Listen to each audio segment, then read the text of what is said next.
Sebab dengan ngaji ilmu hakikat pelajarane iku pelajaran hati, iku kanggo buka tutupe ati. Kalau sudah kebuka tutup ati sampean kali kula, wallahi billahi, ketika jenengan sholat sesuai dengan ayat surat Al-Baqarah ayat 238, apa? Khusyuk. Estu bu, jikalau sholat sampean sudah benar di mata Allah, nikmatnya sholat sudah Anda rasakan, mohon maaf, lainnya sholat aktivitas apapun menjadi baik. Ingat Rasulullah dawuh tuh ning akhirat iku sing dibiji pertama nilai sholat. Kalau nilai sholatnya wis bagus, sudah baik, maka lainnya juga baik. Sebaliknya, kalau nilai sholat sampai kali kula di mata Allah tercatat sebagai nilai sholat yang kurang baik, maka lainnya juga ikut kurang baik. Paham ya? Masuklah kau di dalam agama Islam, wahai orang yang beriman, dengan sempurna. Kula mriki ndeleh pesen Pak Bu, napa pesen kula? Adoh-adoh jauh dari Mojokerto Jawa Timur ke Jawa Tengah cuman satu. Ani abudullah waztanibut taghut.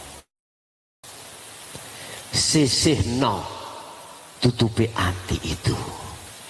Singkirkanlah tutupnya hati Anda, singkirkanlah. Sebab dengan tutupnya mata hati ini yang masih ada di dalam diri kita, itulah yang menjadi alasan mengapa orang Syiah dan Sunni di Timur Tengah sampai khilaf bertempur sampai horizontal. Itu persoalannya dari situ. Contoh, mohon maaf loh ya, contoh di Indonesia ada organisasi yang organisasi itu memperbolehkan sholat subuh dengan kunut, bahkan wajib lah gitu ya. Ada yang tidak. Dua perbedaan ini kalau tidak dirukunkan, saya khawatir nanti tidak jauh berbeda dengan Timur Tengah. Caranya hanya satu. Mari saudaraku semuanya kembali kepada Allah. Artinya mripate ati sampeyan kali kula iku Bapak Ibu.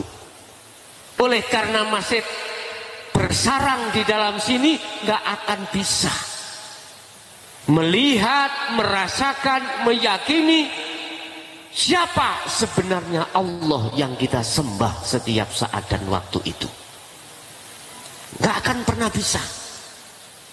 Sama logikanya dengan mata dohir ini Bapak Ibu.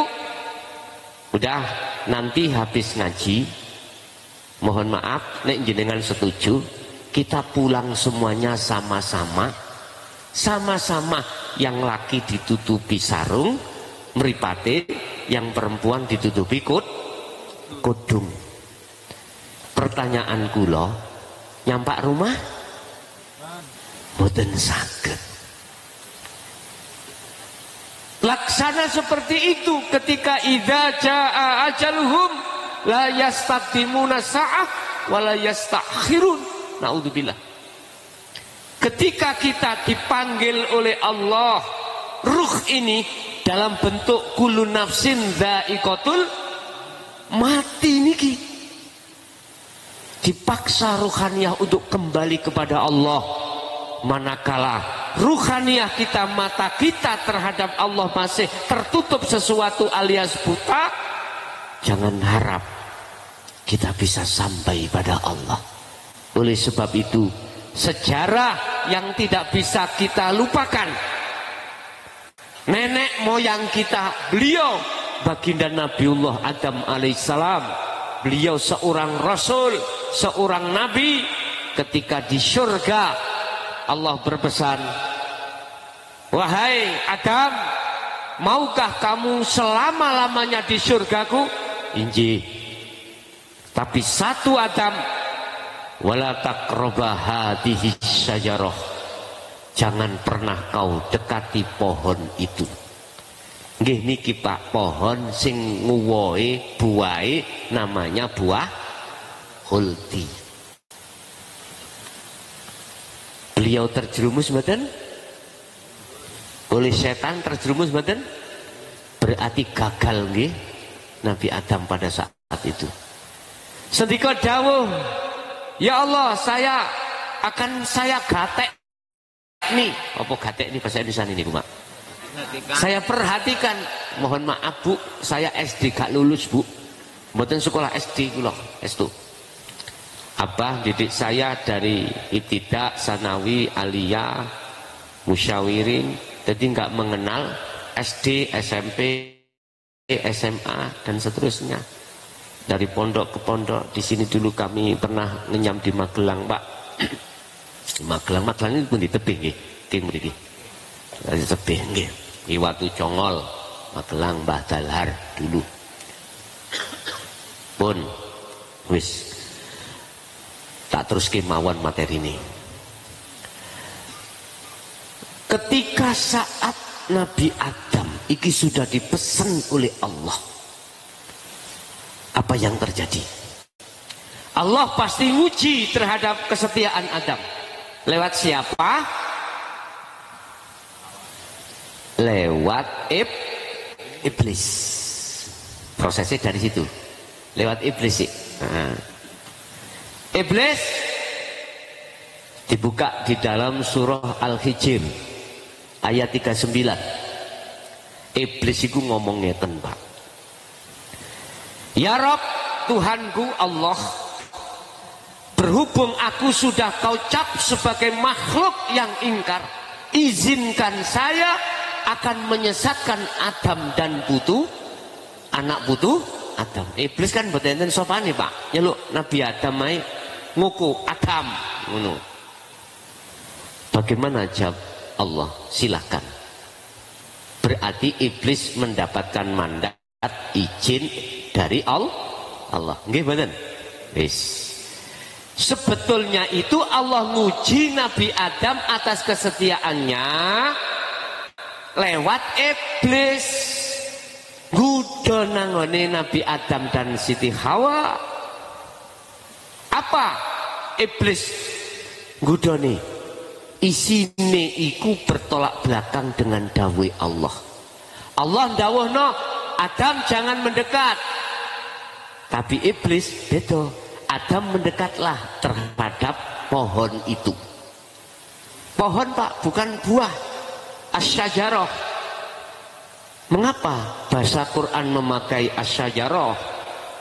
Bukan buah. Karena buah itu nemplek ning syajarah. Syajarah itu wit ya. Syajarah itu pohon. Sebab buah itu nyantol ke pohon. Akhirnya apa? Iblis datang kepada Adam. Wahai Adam, mengapa kamu tidak mendekat kepada pohon itu? Itu kan namanya khuldi. Apa maknanya khuldi? Kekal. Kalau kau tidak makan buah khuldi, kau tidak akan kekal di surga. Dibalik nggih Pak nggih.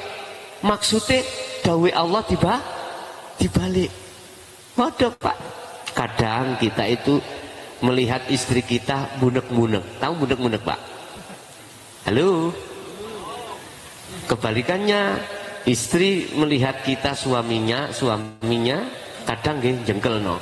Tapi nek melihat istri orang lain, suami orang lain, wah, lagi itu nggih.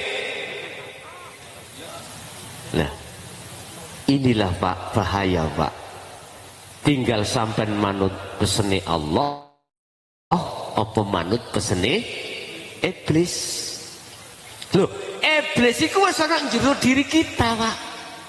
Alladzi yuwaswisu fi sudurinas.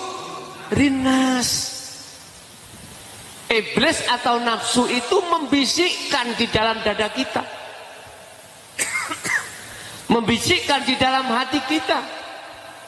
Lewat bisikan itulah akhirnya, mohon maaf, kita dibalik dari ayat Allah. Allah mengatakan, kuwi nek ndelok bojone wong meremong. Meremong. Gus, ndelok iku ya kudu melek. Lah kok ngeten lho maksude, Pak. Tegese merem itu ruhaniah sampean ojo kebencut. Tahan nggih? Disitulah. Makanya, kula njok tulung wong wedok. Wong lanang iku biasanya nek nyawang kalau melihat istrinya dandan untuk dirinya, suaminya sangat bahagia. Wong wedok Mojokerto, orang perempuan Mojokerto istri itu kalau dandan, kalau budal ngantenan. Mojokerto. Kalau untuk suaminya, gelem yo karepmu, gak gelem yo. Aduh, kecut-kecut dedek. Iku orang Mojokerto. Duka di sini, entah di sini. Mungkin ya tidak berbeda. Wis muga-muga sing rawuh engko diweni hidayah Allah. Amin. Dengan hidayah itu jenengan akhirnya nggatekno pesene Allah, tidak nggatekno pesennya nafsu dalam diri kita. Pun Nabi Adam sendiri akhirnya jatuh, Pak. Mendekat, ketika mendekat maka kepencut atau kepingin. Kalau sudah kepingin, lali dengan pesennya Allah. Lalai. Akhirnya apa? Berupaya bagaimana caranya mendapatkan buah khuldi. Ketika beliau sudah makan, akhirnya Allah menegur pada beliau Nabi Adam dan Siti Hawa, dan beliau berdua malu mencari godong-godongan kain nutupi. Iku isaroh maksudnya. Mohon. Apakah itu juga terjadi pada diri kita? Ya. Kalau buka nih, iki sejarah mengapa ruhaniah kita mata tertutup itu ada di situ. Lalai dengan Allah Nabi Adam, lalai dengan pesan Allah Nabi Adam, akhirnya beliau telah mengingkari janjinya terhadap Allah. Konsekuensinya beliau diusir dari surga ke dunia. Asale penak iki dadi ra penak. Asale ning surga kepingin apa wae tanpa rekoso iku bisa datang sendirinya, tapi ketika saat di dunia kalau tidak kerja dulu ya tidak makan. Sekarang sejarah kita, sebelum kita diturunkan ke bumi ini, Pak, jenengan semuanya ruh itu ada di nukot gaib. Bahasa di syurga, bahasa di satu tempat yang telah Allah jaga, tidak akan pernah disentuh oleh nafsu, tidak akan pernah. Di rahmatnya Allah, Allah dawuh, ya arwah, alastu birabbikum. Jenengan semuanya roh itu dawuh, qalu bala syahidna. Apa artinya? Hei roh, betulkah aku Tuhanmu? Jenengan iku ndhisik dawuh, Pak. Nggih Gusti. Anta Rabbi wa ana abduka. Jenengan Tuhan kula, jenengan sesembah kula kawula jenengan. Itu ketika ruh belum ditiupkan di jasad. Kula takok, eling mboten? Halo. Dulur kula sing wonten Dampit, emut mboten? Jenengan nek ndhisik niku janji nang Allah. Jelas jawabe mboten emut. boten eling. Apa sebab panjenengan kali kula boten emut? Itu tidak jauh berbeda dengan Nabiullah Adam alaihissalam. Inggih. Tapi kalau anak kecil yang belum balik, Pak, belum balik, makanya Rasulullah mengatakan kullu mauludin yuladu alal fitrah. Ruhaniyah belum tersentuh nafsu, Pak. Beliau itu makrifatnya sempurna pada Allah. Anak yang belum balik. Makanya Rasulullah dawuh nek duwe anak durung balik sedo iku minangka celengan, gak ridho anak sampean iku mau tatkalane Anda sebagai orang tua masuk neraka, gak ridho. Drengingin bendina nang Allah nyuwun supaya wong tua dilebokno surga. Berarti ojo susah jenengan nek kagungan punya anak belum balik sudah dipundhut dening Gusti Allah. Celengan. Tapi habis ngaji pulang terus jangan lantas di rumah ben ono celengan anak itu tekok. Bukan begitu, Pak. Paham nggih? Wis. Ketika Allah sudah meniupkan ruh itu atas janji yang sudah ditarik kesepakatan, nggih jenengan Tuhan kula, benarkah besok kau tetap menyembah aku, setia bercinta padaku?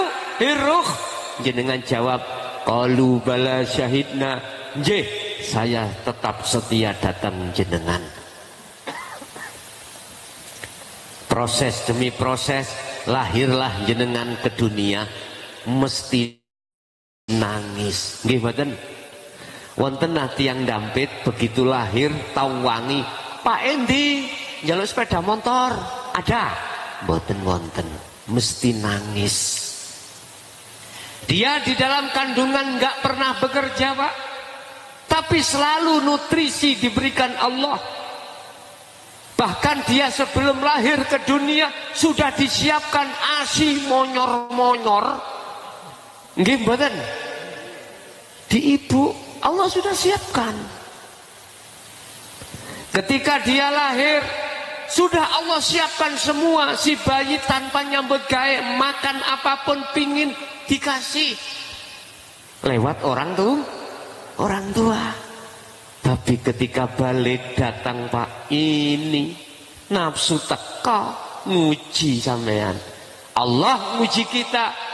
Wa zayyana lin-nasi hubbus syahawah. Allah menguji kita lewat kesenangan dunia yang dibawa oleh nafsu, menawarkan terhadap ruhaniyah kita supaya ruhaniyah kita kepencut. Tahu kepencut? Bapak Ibu, Allah sudah peringatkan kepada kita, ad-dunya mata'ul ghurur. Kesenangan dunia hakikatnya itu menipu. Tapi nggak paham kita. Akil balik mulai, Pak Bu. Yang laki sudah lirik-lirik perempuan. Sing perempuan ya gadelen pisan. Memeti golek laki. Ini kalau sudah balik. Subhanallah.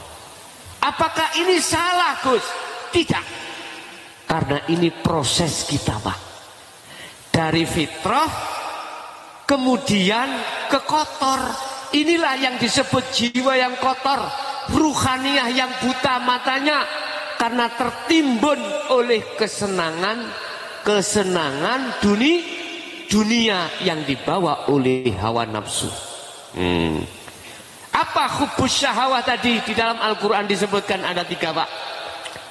Pertama, minan nisa, bagi orang laki-laki mesti suka perempuan. Akhirnya sukanya ruhaniyah seorang laki-laki terhadap perempuan mengalahkan sukanya hati pada Gusti. Akhirnya, Pak, wong wedok mlebu ning jagate ati bleng. Mau makan ingat kamu. Lagi itu nggih lagune. Wis mulai ketutup, Pak. Fi qulubihim maradun fazadahumullahu marada. Kalau ini dibiarkan, penyakit itu tidak kunjung hilang, malah bertambah tebal. Wis. Sing perempuan yang ngono sama.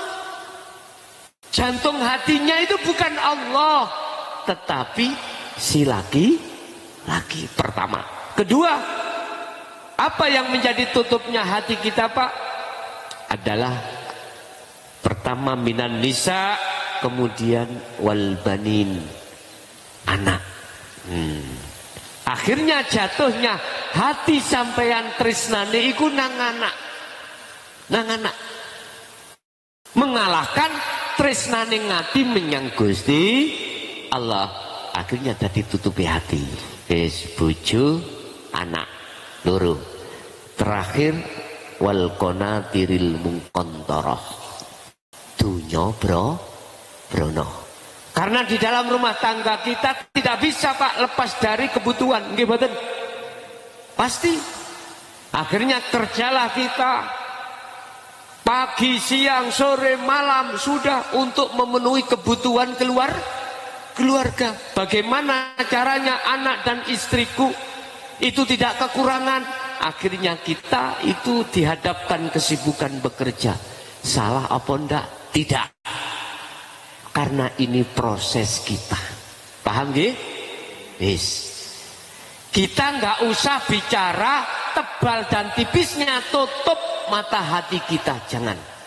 Kita harus hanya berbicara bagaimana kita sebelum meninggal, ruhaniyah ini tutupnya sudah disisihkan Allah Subhanahu.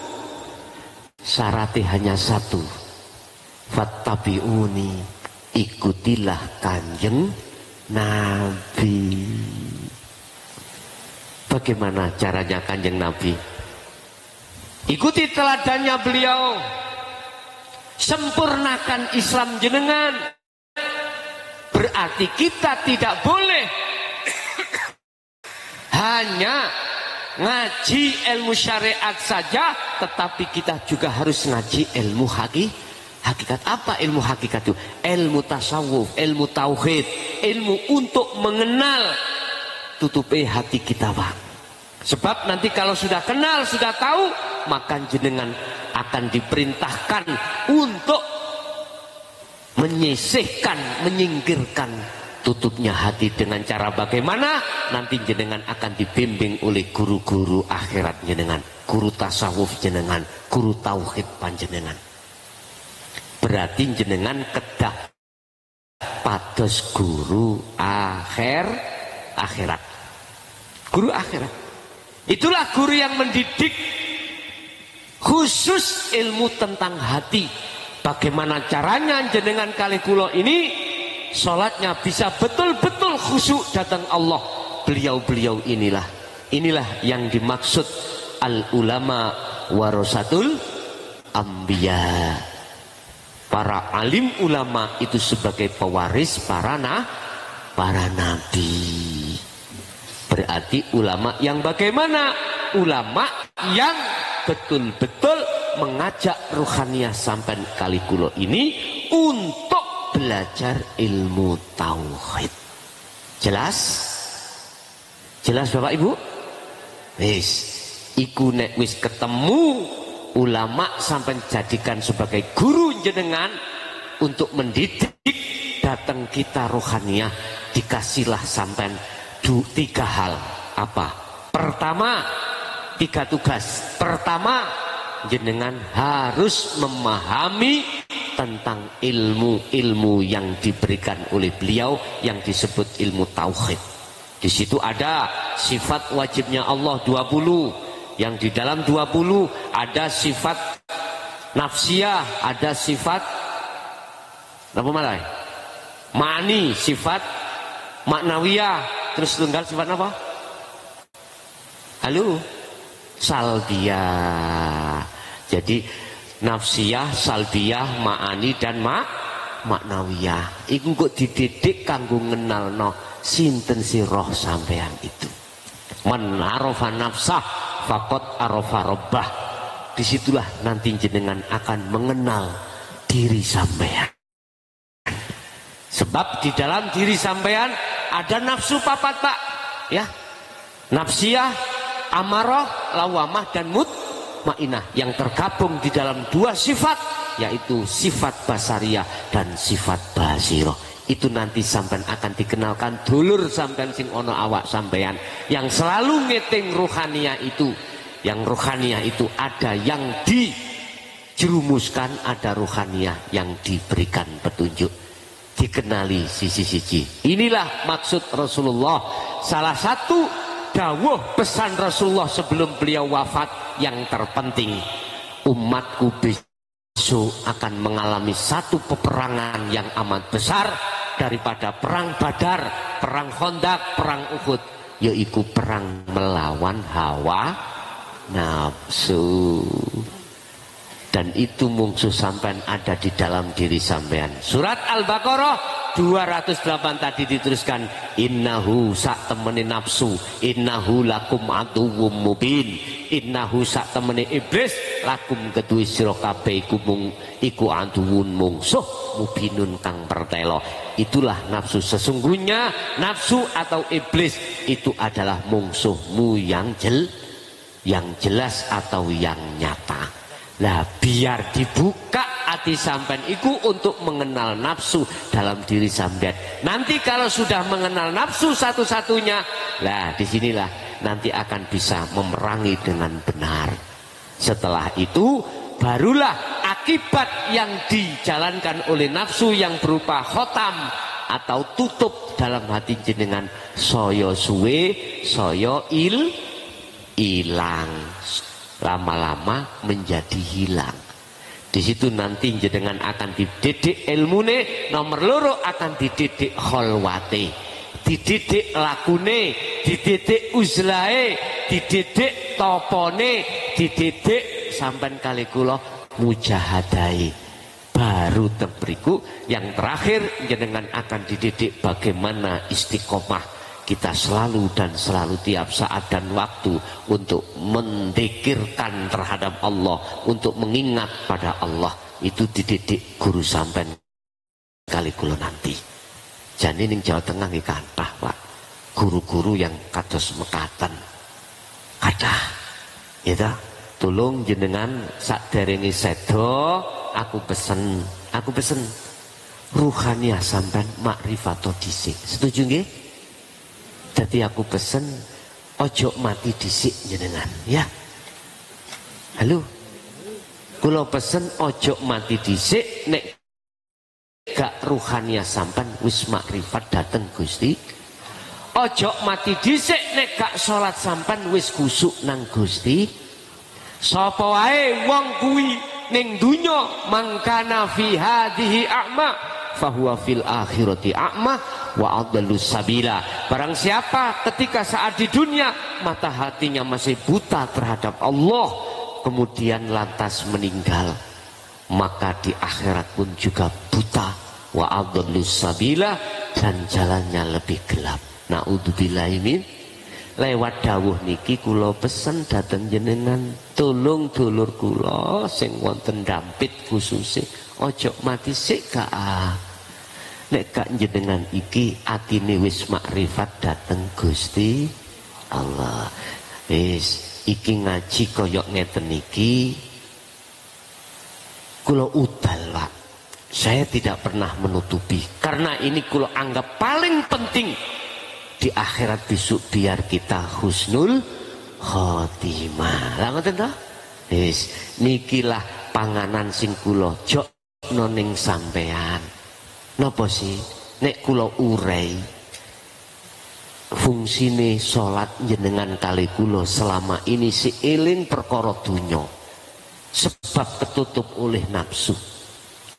Ayo ya apa sekirane eling nang Gusti Allah. Tegese eling, Pak, ketika jenengan takbiratul ihram nek gak ditakbirno Allah apa saged takbir dhewe? Hei makhluk, Saged napa mboten? Mboten saged. Berarti ketika berdiri kita rukuk itu ada sesuatu yang paling halus yang kita tidak bisa melihat disebabkan karena mata hati kita buta. Dibuka di dalam surat Al-Hadid ayat 3. Siapa sebenarnya yang paling halus itu? Huwal awwalu wal akhiru wal dhahiru wal batin. Dialah Allah yang ada di awal dan di akhir setiap persoalan, yang menguasai dan menghendaki semua persoalan bisa terjadi seperti ini hanyalah Allah.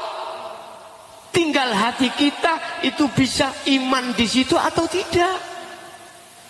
Tadi jelas Pak, bingung panitia. Nenek dan terus ngene kok sapa sing teko? Kula wau pun jawab ning gone pundi tenggene daleme Pak Kadus. Wong telu. Tetep kula ngaji. Nggih. Nate Pak kula teng Malaysia, Pak. Nate teng Malaysia niku hanya satu keluarga. Satu keluarga gindil. Ya tak tekani. Karena beliau mengharapkan saya untuk memberikan tausiah tentang ilmu tauhid niki. Saya diundanglah di sana satu keluarga mean. Kalau nggak salah itu hanya orang 4. Tak tekani. Saya datangi, tetap saya datangi. Saya tidak harus ngaji itu orangnya ribuan, ndak. Sing penting gelem ngaji, loro gelem nglakoni. Ngaji tok gak nglakoni. Al ilmu bila amalin kasajarin bila samarin. Gak manfaat Pak Bu. Makanya mulai awal sampai akhir nanti ilmu apa yang sudah kusampaikan dari ayat-ayat Allah praktek nih Pak. Piye carane praktek nih? Ngeten pun. Mungkin nek pancen ora cocok ambek omongan kula sampai namo Jokerto ya. Bahwa apa kuno antem nonang raiku. Gini, nek sampean purun, sampean pingin salat khusyuk toh? Gini. Di dalam Al-Qur'an itu, Pak, ada tingkatan tauhid. Ada tingkatan tauhid di syariat la ilaha illallah. Tingkatan tauhid di thariqah la ilaha illa huwa. Syariat la ilaha illallah melahirkan dzikir disebut dzikir jahri, dzikir yang diucapkan secara lisan di depan. Yang kedua la ilaha illa huwa yang memunculkan dzikir siri atau ismudat atau dzikir khafi. Dzikir di mana diucapkan di dalam hati. Ismudat Allahu Allah di dalam hati tadi. Tapi dzikir yang nomor 3 muncul di dalam Al-Quran. La ilaha illa anta subhanaka inni kuntu minadz dzalimin. Melahirkan namanya dzikir sirul asrar. Dzikir di mana sudah tidak menyebut ismudat. Apa di situ? Di dalam kitab Hikam Syekh Ibnu Athaillah mengatakan pertama adalah su'aul basirah wa ainul basirah wa hakul basirah. Ini sudah enggak ada sebutan. Hanya melalui iman. Meyakini hati, meyakini bahwasanya sing ngerokokke jenengan kali kula adalah Allah. Di mana Allah? Dijawab dalam Al-Hadid tadi ayat 3. Dia adz-dzahiru wal batin. Jikalau tidak ada Allah dalam dirimu, nggak mungkin kau bisa rukuk. Iktidal. Artinya gini Pak, ketika sampean wis takbiratul ihram, ruhaniyah sampean, hati sampean sadaro, imano. Kalau yang menjadikan jenengan bisa membaca Fatihah, rukuk, sujud, lungguh, itu hanya karena pun di situ sibukkan hatimu merasakan mengimani adanya Allah dalam diri jenengan. Aku yakin saya suwi lama kelamaan salat jenengan ini akan menjadi salat yang bermutu. Tapi wong namanya belajar ya gak mungkin langsung maksimal. Rokaat 4 rokaat, kadang setengah rokaat khusyuk, 3 rokaat setugel. Eling selain Gusti, wis enggak apa-apa. Wala tayasu fi rohillah, jangan berputus asa. Menyongsong rahmat Allah itu tadi, terus belajar, terus belajar. Belajar lagu itu tadi Pak pun. Dalam sholat saja jenengan prakteki. Mungkin gak cocok sampai namo Jokerto ya. Beto telek wadano kresek antem nonang raiku, saya siap. Karena apa? Buka di dalam surah Al-Baqarah 238. Allah sudah memberikan satu cara untuk menjadi qanitin khasyiin. Apa? Khafidu dorekson silokabeh as-sholawah ing sholat 5 waktu ay al-maktubah. Tapi sampai terus no ayat ini, wassolatil wusta, sholatnya roh, al-wusta tengah, ruh. Sampai dari aki sholat. Bagaimana sholatnya ruh? Al-zikru bisiril asror, sadaro atiyen kui iso gerak sebab digerak Gusti. Inilah yang dimaksud Rasulullah dalam satu proses Islam, iman dan ihsan. Ketika Rasulullah ditanya oleh malaikat Jibril, mahwa al-iman, mahwa al-ihsan, dijawab oleh beliau tentang ihsan, anta budallaha ka'annaka taroh. Ketika kau sholat menyembah pada Allah, upayakan hatimu seakan-akan bisa melihat Gusti, seakan-akan. Berarti seakan-akan itu munculnya adalah iman, rasa dalam diri Anda. Bisanya rukuk karena ada yang merukukkan, dialah Allah subhanahu wa ta'ala. Sampai resapi ning ati sampean. Aku yakin hati kalau sibuk berzikir seperti ini Bapak Ibu, nggak ada kesempatan nafsu membisikkan sesuatu perkara selain Allah dalam hati sampean. Tapi yo ojo sampean heran nek sholat zuhur petang rokaat akhirnya lali rokaate, karena sakadung saking nikmate bersenggama dengan Gusti Allah. Bagaimana hukumnya? Secara hakikat gak ada masalah, wong Anda lalai ya dalam hitungan sholat. Saya pernah Pak, sholat subuh itu biasanya di depan rumah itu ada masjid, biasanya ada yang imami, tapi nggak ada yang imami sampai lama, akhirnya saya dipaksa untuk imami. Salam niku lho sampai tulu usamsi, gak bingung Mas sampean. Salam sampai tulu samsi, apa tulu samsi? Munculi sering embuh pirang rokaat iku mang. Tak tole nang buri, wis gak ono wong-wong. Manakala terjadi seperti ini, kan tidak kita sengaja Pak, karena nikmatnya sampai iki mau sholat terhadap Allah. Boten kepingin ngelereni. Wis ta, jajalan gak percaya. Sampeyan jajal, sampeyan buktekno. Sampeyan selama kali kula selama ini kan gupuh toh Pak.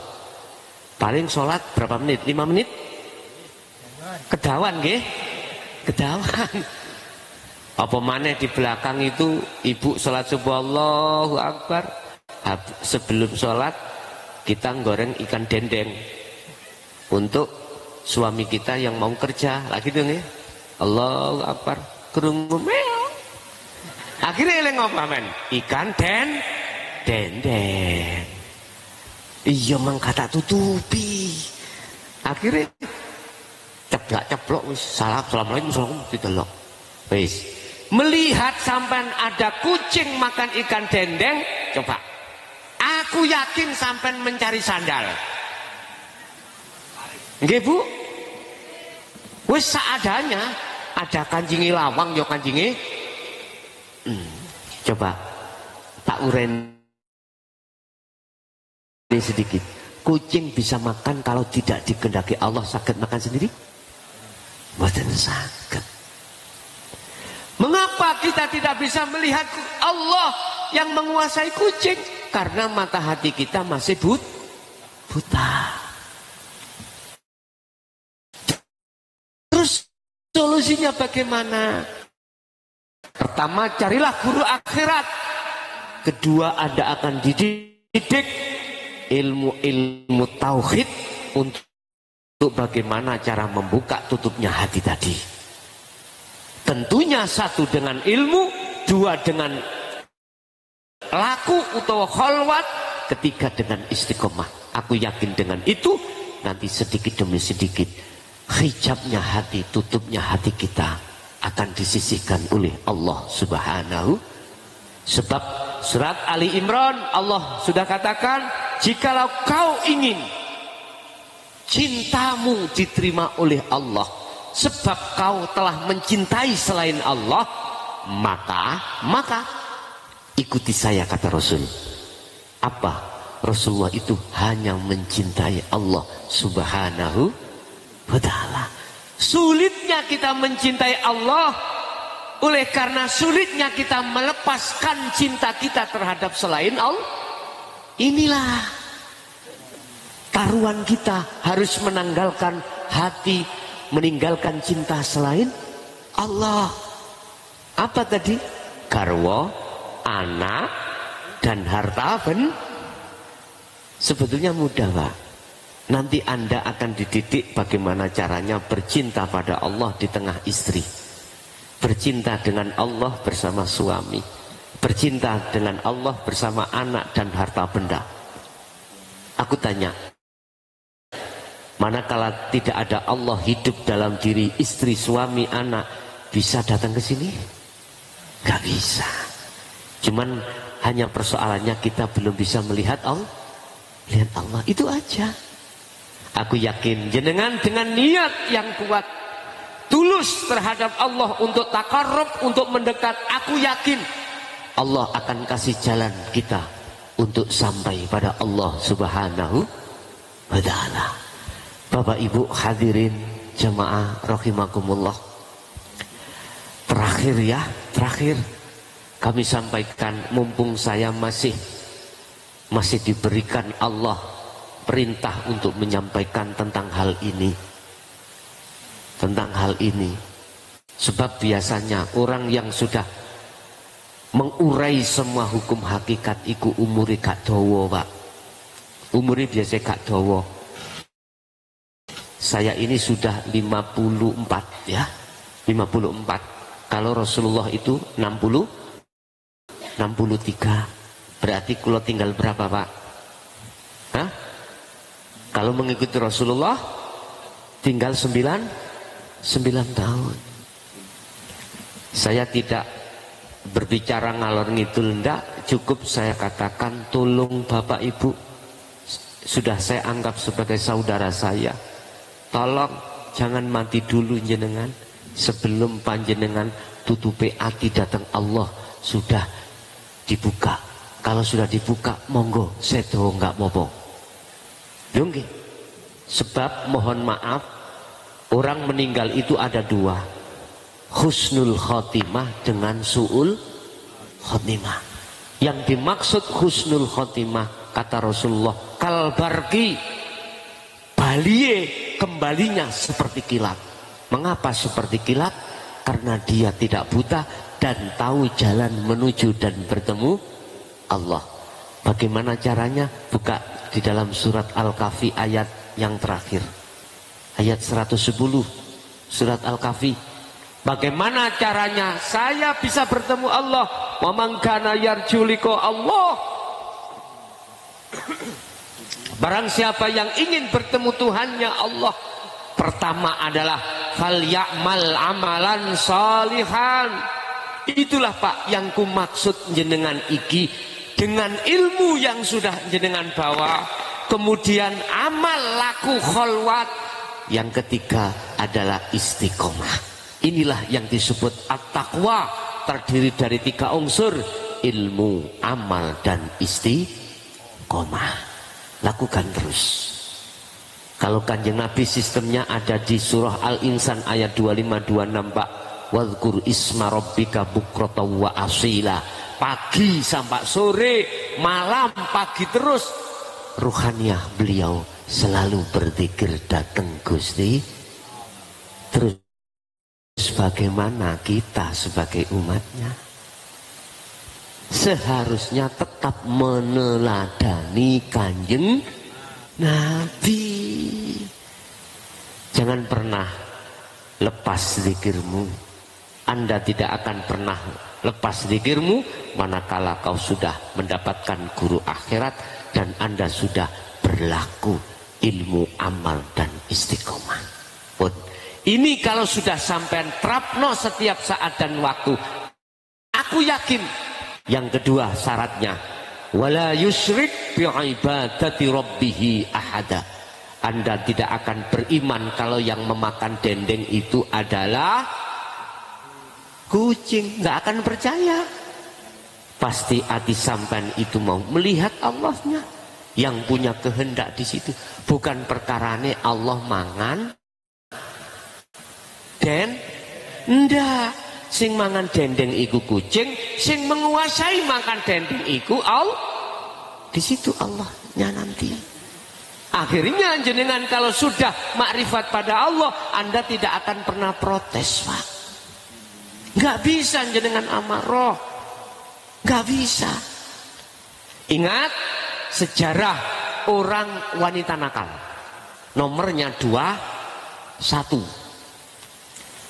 Hadis, ada seorang wanita nakal, Pak. Ketika saat itu beliau itu pekerjaannya adalah mencari laki-laki hidung belang. Suatu saat dia itu mau mengambil air di sumur karena ngelak. Tapi di sisi lain dia melihat seekor anjing yang juga ingin minum. Tapi lantas orang wanita itu tidak meminum dulu, ndak. Dia kasihkan dengan sepatunya air itu terhadap anjing itu. Coba ayo dingen-ngen, masuk akal enggak? Gara-gara wanita nakal memberikan air terhadap anjing, ghafarallahu laha min dunubiha, dosanya diampuni dan dimasukkan surga. Tapi bukan lantas kita di lokalisasi kepingin mlebu surga, mari berbuat nakal golek anjing ngombeni. Bukan itu. Ternyata Bapak Ibu, beliau seorang wanita itu tadi, ruhaniyahnya itu nangis. Melihat yang dilihat bukan anjingnya, hatinya melihat hanya pada Allah. Ingat, di dalam satu makalah di dalam kitab Hikam karangan Syekh Ibnu Athaillah, amaliyah sedikit tapi disertai ruhaniyah makrifat pada Allah, jangan kau anggap sedikit itu. Jangan kau anggap ringan. Justru ini lebih besar, lebih berat timbangannya daripada amaliyah jasmaniyah yang tidak disertai hati makrifat dateng Gusti Allah. Saiki ya apa, sekiranya sholat ini bisa khusyuk, nantinya amaliyah lain itu mesti jadi baik. Wis langsung mawon tak wenehi cara ya kok mau. Sebelum Anda takbir, ini wajahtu wajhiya kepada siapa? Lilladzi fataras samawati wal, arahkan wajahmu, bukan wajah ini, wajah ruhaniyahmu. Apa? Iman. Arah kemana? Lilladzi, terhadap hidup. Fatara, yang menguasai as-samawat wal ardi.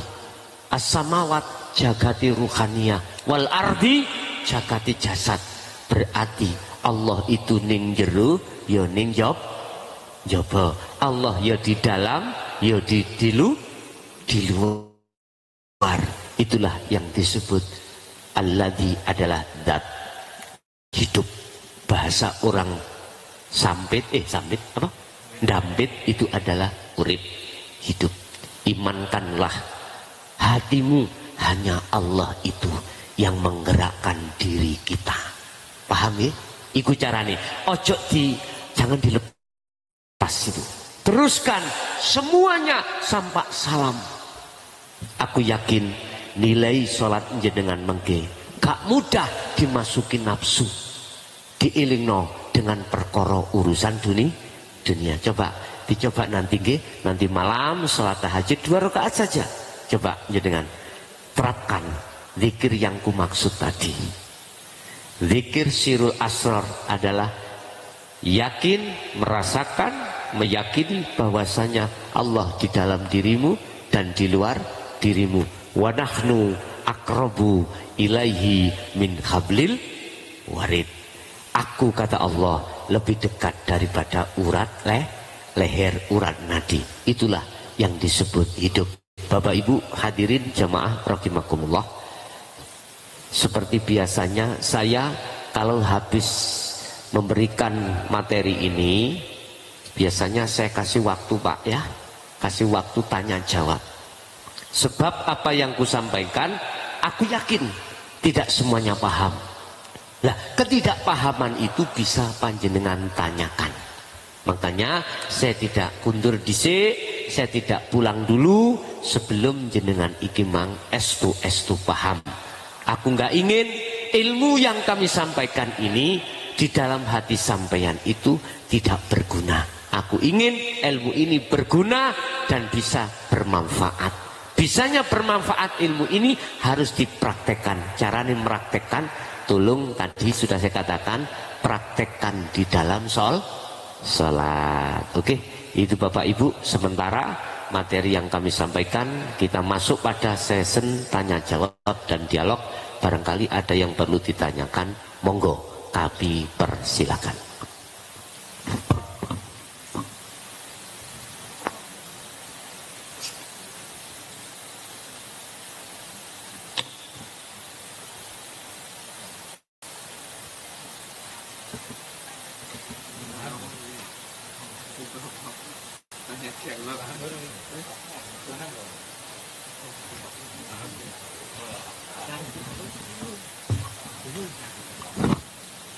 Ada Bapak Ibu? Kalau nggak ada tak simpul nih materi ini. Oh ada, monggo. Tolong niki. Ada lagi niki? Tolong di depan ada yang tanya, kasih mic. Alhamdulillah.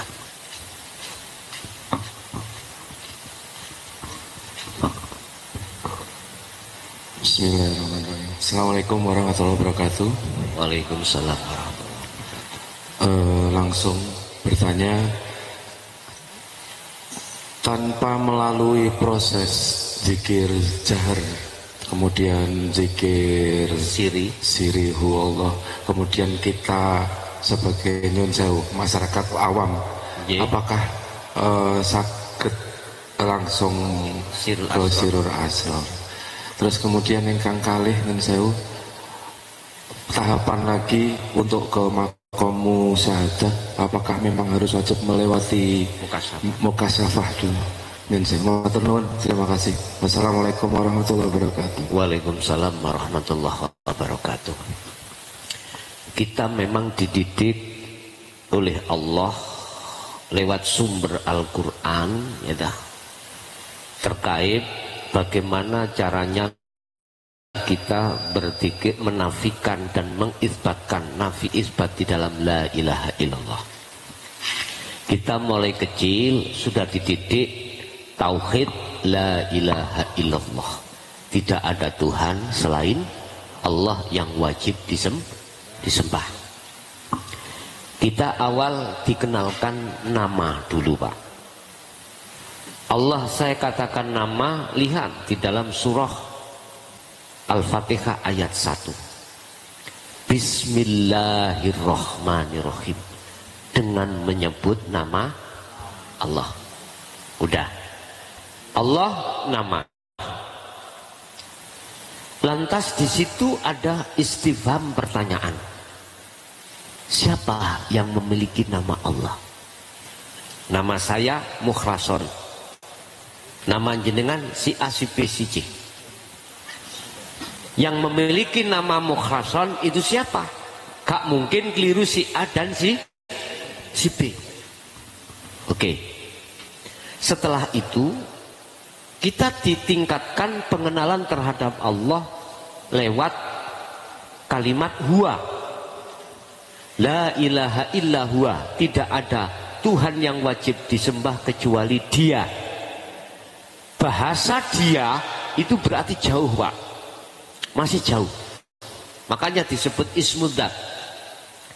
Dia, kita bicara di forum ini, kalau bicara Dia berarti tidak ada di forum. Entah di mana Dia jauh. Iki prosesnya, Pak. Kenalilah Allah dengan sesungguhnya. Akhirnya kita masuk pada kalimat tauhid. La ilaha illa anta. Kalau anta berarti kamu. Kalau bicara kamu berarti di depan. Ya di sekitar kita, kamu. Cuman masih ada dua. Ada ana, ada anta. Ada saya, ada kamu. Ada khalik, ada makhluk. Ini tempatnya di makom muraqabah. Inilah yang dimaksud Rasulullah sallallahu alaihi wasallam. Anta'budallaha ka'annaka taroh. Imanmu harus ihsan. Merasa bahwasanya Allah semuanya yang melakukan. Artinya dalam hatimu itu tidak bisa, Pak, jauh dari Allah.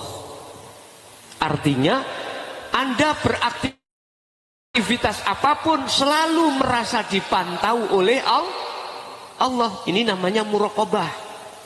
Muraqabah.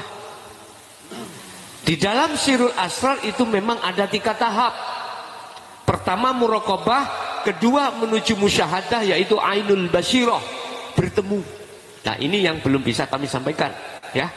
Nanti bukan berarti saya nggak mau, tapi kita tahapan-tahapan, Pak ya. Tahapan-tahapan yang disebut dengan yang namanya ahad ini nanti di sini. Sehingga muncullah surat Al-Anbiya ayat 25. Wa ma arsalna min qablika mir rasulin illa nuhi ilaihi annahu la ilaha illa ana fa'budun. Muhammad, aku tidak mengutus utusan sebelummu termasuk dirimu kecuali harus membawa puncak tauhid, puncak wahyu.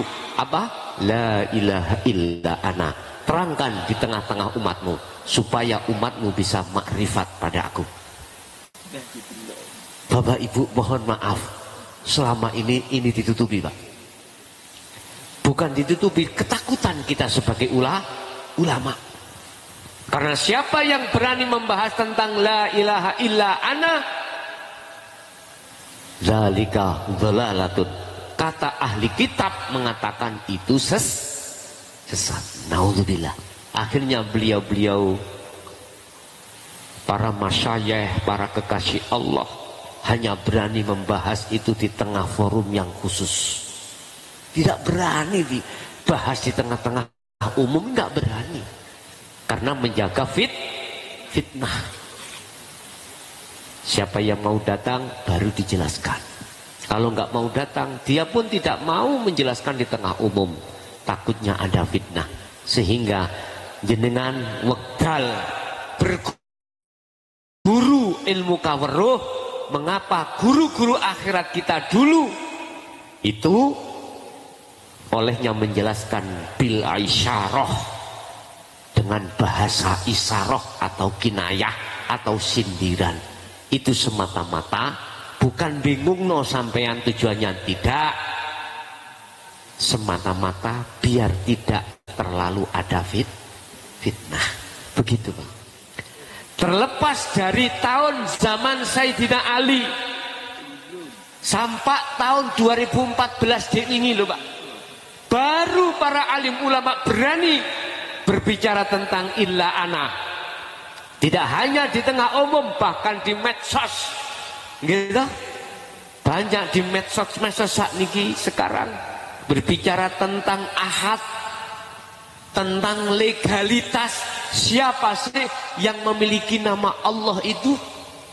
Padahal sudah dijelaskan di dalam surah Al-Isra ayat 1. Allah katakan, Subhanalladzi asra bi'abdihi lailan. Subhana, maha suci. Di situ nggak ada lafaz Allah, nggak ada. Langsung alladzi. Subhana, maha suci sapa alladzi zat asra kang nglakokake sapa ladzi bi'abdihi kelawan kawulane alladzi ai Muhammad lailan ing dalam waktu wengi. Dialah sang yang maha suci hidup yang memperjalankan hambanya di tengah malam dalam rangka Isra Mi'raj. Mi'raj berarti madhep sowan bertemu Gusti Allah. Lah sekarang sampai kali kula sebagai umat baginda Rasul, as-salatu mi'rajul mukminin. Jadikanlah salat sebagai pertemuanmu terhadap Allah. Selama ini kita nggak bisa Pak, karena kendala alasan mata hati kita masih ada tutupnya. Berarti kesimpulannya harus dibuka. Pertanyaan tadi, apakah kami belum proses la ilaha illallah, la ilaha illa huwa, bolehkah langsung la ilaha illa anta? Bapak Ibu sampai nggak terasa ya, kait kecil sudah dididik syariat nggih? Sudah melewati la ilaha illallah, sudah. Sampai kait kecil sudah dididik thariqah, gak terasa toh? Thariqah itu apa? Jalan. Bukan yang kumaksud thariqah kumpulan di luar itu yang ribuan, bukan. Thariqah itu jalan, syariat itu adalah ilmu, sistem. Contoh, sholat, nama sholat itu thariqah dulur, jalan, tujuannya apa? Tujuannya hakikat. Kalau sholat itu nama sholat itu thariqah, berarti syariat ilmu. Jenengan iki syariat dengan thariqah tidak bisa dipisahkan Pak. Jalan dengan ilmu. Nek sholat sampean gak ono ilmune sholat, ya salah. Kudune ono ilmune. Kemudian hakikatin jenengan sholat itu apa? Hakikatin jenengan iki mau bersyariat berthariqah, tujuannya apa? Bertemu Allah. Pertanyaannya selama ini nggak bisa Pak. Karena apa? Hakikat sampai ini nggak ada kali kula. Tujuan bertemu Allah itu ngelmune nggak sampai dapatkan, nggak bisa. Akhirnya ketemu nih nang sapa Pak? Iwak dendeng utawa kucing. Lah ngoten nggih. Kadang-kadang Pak, kita itu punya uang ditaruh di mana, dicari nggak temu-temu. Tapi ketika sholat teringat, oh di bawah kasur gitu nggih. Berarti nek ono barang hilang, ya sholat ngono lho. Wis. Pun kalau hakikate wis sampean gawa ilmu hakikate kanggo sistem ruhaniyah, maka otomatis sampean saged bertemu Allah. Sebab ilmu syariat itu kanggo noto jasad, ilmu hakikat kanggo noto ruhaniyah, supaya ketika syariat berjalan di atas thariqah, hakikat ini bisa makrifat dateng Gusti Allah. Jadi tak jawab tidak apa-apa Pak. Apakah aku harus masuk thariqah pada kumpulan yang di luar itu? Gak usah menurut saya. Sebab jenengan sudah dikasih Allah thariqah, sholat itu thariqah. Gunakan thariqah atau jalan itu untuk bertemu Allah. Otomatis harus berhakikat. Kalau tidak berhakikat tidak bisa, Pak. Makanya di dalam hakikat itu mengapa ditorehkanlah dzikir sirul asrar. Itu sebagai kunci Anda bisa kemusyahadah pada Allah. Itu yang pertama. Kedua, apakah orang sisalik ketika suluk itu harus melewati jalur mukasyafah untuk menuju musyahadah bertemu Allah atau tidak? Jawabnya gini, Pak. Dalam makom mukasyafah, makom ada 3. Muhadharah, mukasyafah, musyahadah. Apa muhadharah? Ya ini Pak, alam kasunyatan niki, alam dohir niki. Niki muhadharah. Kebukae mripate dohir terhadap makhluki Allah ini. Sama-sama muhadharah, alam dohir, alam kasar niki lho ya. Yang kedua alam mukasyafah. Alam di mana jenengan kalau dimasukkan di dalam alam mukasyafah, meripat hati sampai dibuka tentang ghaib makhluk. Di situ ada alam jabarut, ada alam malakut, ada alam lahut. Alam berkumpulnya para makhluk ghaib Allah, termasuk malaikat, termasuk jin, iblis, termasuk para kekasih Allah. Surga, neraka di situ. Lah, pertanyaannya, apakah si salik ketika suluk harus melewati ini? Jawabannya, apa kata Gusti Allah? Apa kata Gusti Allah? Sebab fungsinya si salik ketika suluk berangkat menuju pada Allah bisa jadi tidak dikelihatkan alam mukasyafah, bisa jadi tidak langsung menuju alam musyahadah. Apa alam musyahadah? Alam kebuka ghaib Allah. Yang tadinya Allah gaib, yang nyata itu kucing, itu gaib berarti Allah. Sekarang dibuka gaib Allah tadi musyahadah. Kucingi gak ketok ning ati sampean, tapi sing nyoto adalah Allah. La ilaha illallah al-malikul hakul mubin. Jadi Allah itu nyata, Allah iku jengleh, Allah iku sak nyata-nyatane. Mengapa di depan kita tidak nyata-nyatane Allah? Karena mata hati kita tertutup oleh nyatane selain Allah. Aku takon. Sifat wajib Allah wujud iku nang Allah apa nang makhluk? Nang Allah tok ya? Nang Allah. Terus lawan katanya sifat wujud kita bakal lho Pak. Wujud sifat nafsiyah Allah, wujud lawannya wujud adalah adam. Tidak Lah, sifat tidak wujud itu jadi sifat wajib makhluk kita sebagai manusia. Loh, tapi mengapa kok kita katakan ini Lah inilah Pak persoalannya yang menjadikan ruhaniyah kita tidak nyata wujudnya Allah, karena tertutup oleh wujudnya selain Gusti Allah. Pun aku takok, jenengan asali ono apa gak ono? Boten wonten. Sekarang lak wonten nggih. Nek sampean kepingin ketemu sejatine sing ono, bali asal. Berarti jenengan kedah ora ono. Nek sampean sudah kembali kepada asal tidak ada, maka nyatalah perkara yang ada. Jelas nggih?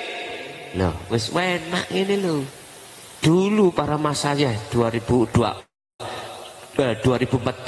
sebelumnya nggak berani Pak. Sekarang sudah berani. Wes, karena sudah masuk pada tahun 2004. 2000 itu 20 Pak. 20 maksudnya surah ke-20. Surat ke-20 surat apa? Surat Toha. 14 ayat. Dibuka dalam surat At-Toha ayat 14. Innani anallah la ilaha illa ana. Mentok Pak? Mentok niki pun. Makanya kalau sudah tahun 2014 seluruh masyayikh yang tadinya sembunyi-sembunyi sekarang terang. Dulu zamane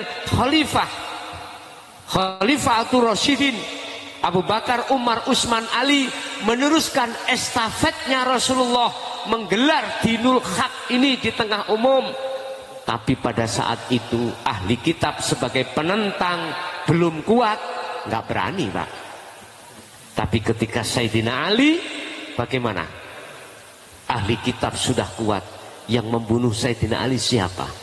Ayo, kaum Khawarij, apal Quran Pak, apal kitab Pak. Tapi mengapa beliau membunuh Sayyidina? Bahkan Hasan Husain juga dibunuh. Makanya nggak berani setelah itu sampai beratus-atus tahun. Jebule sampai 2014 baru para masyayikh berani mengungkapkan estafet Rasulullah Shallallahu Alaihi Wasallam. Sebab ada pengikut Rasul, ada penggemar Rasul. Lah niki bedane penggemar ambek pengikut itu beda Pak.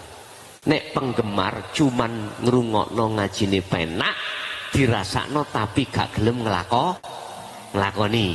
Nek pengikut tidak hanya sami'na mendengarkan saja, tapi juga wa'ata'na gelem nglakoni. Inilah pengikut Rasulullah Sallallahu Alaihi Wasallam. Mudah-mudahan yang hadir ini tercatat di tangan Allah sebagai pengikut baginda Rasulullah Sallallahu Alaihi Wasallam. Bapak Ibu, itu jawabannya. Boleh langsung ke dzikir sirul asrar. Iling-iling kapan sisa hidup kita kan nggak tahu Pak. Nggak tahu. Langsung mawon jenengan dzikir sirul asrar di tengah-tengah dzikir jahri atau dzikir siri. Boleh berzikir jahri tapi sertakan sirul asrar. Boleh berzikir siri sertakan sirul asrar. Nggih, ada lagi?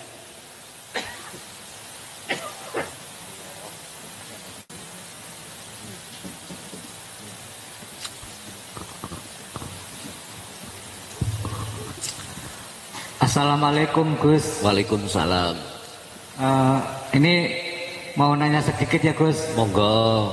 Ketika zikir sir itu kok ngefek pada jasad itu gimana ya Gus? Apa perjalanan atau memang gimana ya Gus ya? Gitu aja Gus. Boleh, terima kasih. Boleh saya tanya? Iya. Ketika jenengan zikir siri, apakah sudah mengenal fungsi zikir sirul asrar? Belum Gus. Oke. Sampun? Sampun ngoten nuwun. Terima kasih Gus. Sama-sama. Bon, matur suwun Pak E yang sudah atensi di majelis ini. Saya mulai tahun 76 Pak. Itu Abah sudah mendidik saya zikir siri. Di dalam thariqah, gak usah tak sebut nih thariqah ya, rapena. Sebab semua thariqah itu kebanyakan itu mentoknya adalah di dzikir khaufi, dzikir ismudat. Jenengan tadi katakan dzikir sirri. Ada yang melantungkan dalam hati, masuk hu keluar Allah. Ada yang masuk urip keluar Allah. Wis macam-macam. Semuanya itu sik pakai nama. Pakai nama. Terus di situ oleh karena saking kuatnya istiqomah dzikir sampean sirri, terjadi efek di dalam diri jenengan. Ketahuilah, saya tidak mengurangi rasa hormat saya terhadap saudara saya yang masih ada di thariqah yang belum membawa sirul asrar. Saya kasih nasihat atau masukan. Saya bukan perkara ini menyalahkan dzikir sampean, tidak. Gini Pak, siapapun Anda ketika mendawamkan atau mengistiqomahkan dzikir jahri dan siri, bahkan terhitung sampai kadang satu hari satu malam 20.000. Saya dulu abah saya mewajibkan saya tahun segitu itu 20.000 satu hari satu malam. Ya bawa tasbih Pak. Siapapun yang berzikir tersebut tanpa disertai sirul asrar, maka yang ada di dalam diri kita penuh dengan khodam, penuh dengan karomah. Kita tahu di dalam dunia kasaf itu ada dua, kasaf suwari dan kasaf maknawi. Kasaf suwari adalah kasaf di mana kita diberikan Allah satu karomah Dengan karomah itu kita akan tahu apa yang akan terjadi karena mendawamkan zikir tersebut. Mohon maaf, ini masih di jalur atau di makom mukasyafah. Kalau diterima alhamdulillah, kalau tidak diterima jangan sakit hati. Kami tidak bermaksud sing aneh-aneh, kami punya pendapat, memberikan saran saja. Terus tingkatan kasyaf kita, Pak, mohon maaf, tidak hanya itu. Allah akan memberikan tahu tentang masalah surga itu bagaimana, neraka bagaimana, alam barzah bagaimana, sampai masuk di situ. Bahkan toyul ardi bisa terjadi. Apa toyul ardi? Ngelempet bumi. Kita mau ke Jakarta hanya satu langkah bisa terjadi. Itu dunia kasaf. Bahkan yang paling mengagetkan akan tahu isi daripada kehendak di dalam hati seorang manusia. Misalkan dengan ada tamu datang, tamu itu habis tengkar sama istrinya. Terus sebelum Anda sebagai tamu bicara, langsung orang ini berkata, sudah Allah memperlihatkan isi hati kamu bahwasanya jenengan bertukaran. Terus si kiai dawuh, lain kali kalau jadi orang laki yang sabar, jangan tengkar. Bagaimana Anda ketika saat dikasih omongan seperti itu? Kaget apa ya? Kaget. Kadang yang lebih parah jenengan itu menghukumi orang ini adalah aulia Allah. Bukan, Pak, belum. Ciri aulia Allah, kekasih Allah, buka di dalam Al-Quran. Ala inna aulia Allah la khaufun alaihim walahum yahzanun. Pertama ciri kekasih Allah itu adalah sibuk hatinya melihat Allah, tidak melihat makhluk rupa takdir itu. Tidak. Tapi juga para kekasih Allah juga kadangkala dibonusi kasab seperti ini. Kadang-kadang mboten. Contohnya Kanjeng Nabi, sehingga namanya mukjizat. Contohnya Nabi Musa, akhirnya namanya mukjizat. Ada tongkat bisa membelah lautan. Ini mukjizat. Kalau buat kita umat karomah namanya itu, ya tak? Lah, ini jalurnya ada di kasab, Pak. Kasab suwari. Sedangkan kasab maknawi beda lagi. Kasab di mana ruhaniyah sampai sudah tidak melihat makhluk di dalam alam kasab, tapi melihat Allah di dalam alam musyahadah. Pertanyaannya, mengapa saya tadi kok di dalam tubuh saya kadang bergerak sendiri, Pak Bu ya? Kadang bergerak sendiri. Saya sudah ngalami tahun 76 dulu itu. Subhanallah. Saya katakan itu adalah bentuk karomah. Makanya saya tanya tadi, apakah jenengan ketika dzikir itu sudah membawa sirul asrar atau belum? Belum. Berarti jawabannya itu. Bila mana Anda sudah membawa sirul asrar, dipraktekkan di tengah-tengah dzikir sir atau jahri, maka itulah bentuk proses pembersihan kotoran hati. Kadang-kadang awak panas, Pak. Panas banget. Kadang-kadang macam-macam lah proses di situ. Kadang-kadang ketika kita khalwat, ruh ini kita tahu ditarik Allah dan tahu keadaan jasad, tahu. Itu proses pembersihannya. Inilah kalau di dalam masalah la ilaha illallah itu disebut nafi isbat. Bersihkanlah isinya la ilaha dan isbatkanlah ilallah dalam hatimu. Disitulah sebagai tuntunan syahadat asyhadu, madepi ati, madepi ruh, tidak di la ilaha berupa selain Allah, tapi illallah berupa hidup dalam diri jenengan. Begitu, Pak ya. Jadi niku wau termasuk salah satu efek daripada zikir yang Anda istiqomahkan berupa karomah. Ayo terus no. Temen sampai iso ketok nomor togel men kok ada ngono. Lho nggih, kula niki pun ngalami Pak. Mentoke kula tahun 2000 mohon maaf. Estu tahun 2000 mentoke niki. Habis itu wah Masya Allah, untuk melepaskan itu luar biasa sulitnya Pak. Tapi alhamdulillah Allah masih mengendaki saya untuk melepaskan semua kasat-kasat itu. Akhirnya gini ki tadine bentuke wani ngomong tentang masalah dinul haq di tengah umum begitu. Oke, ada lagi Bapak Ibu?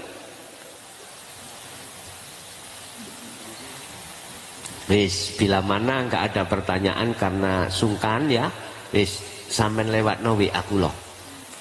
Mengki kula jawab secara pribadi. Nanti WA-nya di panitia.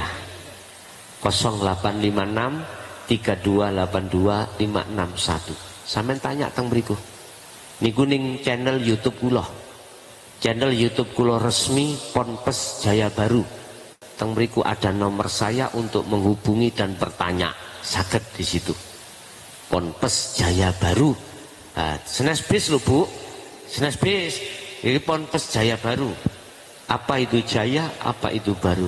Jaya adalah ilmu Allah, baru ilmu syariah. Jaya adalah ilmu hakikat, baru ilmu syariah. Itulah W.R. Supratman mengatakan, bangunlah jiwanya, bangunlah badannya untuk Indonesia Raya. Nanti kudu dibangun. Oke, sampun cukup Pak ya? Ada lagi? Jam 11:30 kurang seperempat. Sampun cukup Bu? Ibu besok mboten ngirim kurang nyambut gawe mboten ya? Wah, pun godho gedang, godho telo, didang padha krasa. Wis, mulai awal sampai akhir saya tetap berdoa pada Allah, mudah-mudahan ilmu yang disampaikan bersamaan dengan hidayah Allah sehingga kita digerakkan Allah estu untuk marak dan bertemu Allah. Al-Fatihah. Bismillahirrahmanirrahim. Allahumma shalli wa sallim ala sayyidina Muhammad. Alhamdulillahirabbil alamin. Allahumma ya Allah, nawwir qulubana binuri hidayatika ya Allah. Wa binuri ma'unatika wa rahmatika wa syafa'atika wa ma'rifatika wa ila auladina wa azwazina wa dhurriyyatina wa ahli baitina ya Allah. Yassir lana ya Allah fi kulli umuri wa afina wa ilaihim. Rabbana atina min ladunka rahmah wa hayyi lana min amrina rasyada. Rabbana atina fid dunya hasanah wa fil akhirati hasanah wa qina adzabannar. Wa sallallahu ala sayyidina Muhammad. Alhamdulillahi rabbil alamin. Al-Fatihah. Bismillahirrahmanirrahim.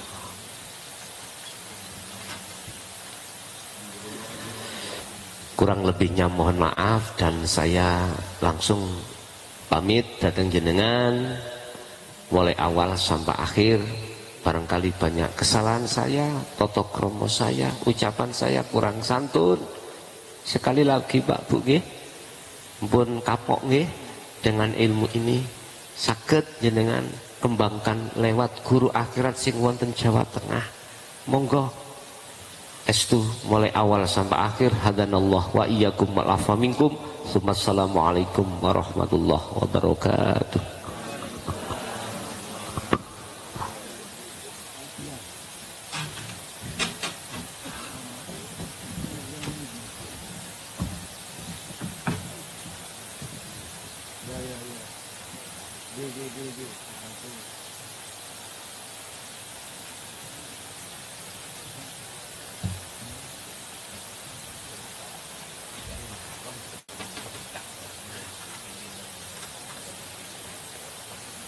Good.